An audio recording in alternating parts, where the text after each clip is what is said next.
బంగారి మైసమ్మ మరి 4 సంవత్సరాల కిందట మరి ఇక్కడ నిలుపుకోవడం జరిగింది.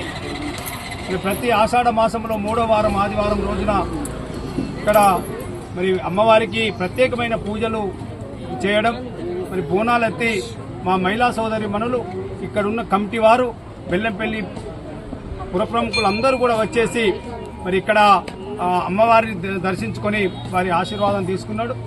మేము కూడా ఈరోజు మరి వారిని సందర్శించి మరి వారికి మొక్కుకోవడం జరిగింది.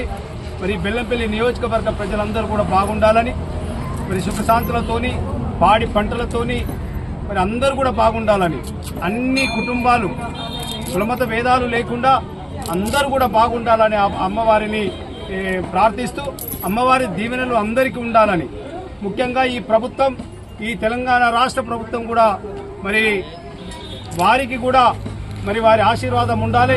మరి వారు ఏదైతే వారు ప్రజలకు ఇచ్చిన హామీలన్నిటిని కూడా నెరవేర్చి వారి పథకాలందరూ కూడా ప్రజలకు చేరవేర్చి మరి ప్రజలు అందరికీ ఏదైతే మాట ఇచ్చిండ్రో మరి ఆ మాటలన్నిటిని కూడా హామీలను అన్నిటిని కూడా నెరవేర్చడానికి అమ్మవారు మరి వారికి దీవెన ఇయ్యాలని చెప్పేసి నేను ఆ భగవంతుని అమ్మవారిని కోరుకుంటూ జై తెలంగాణ.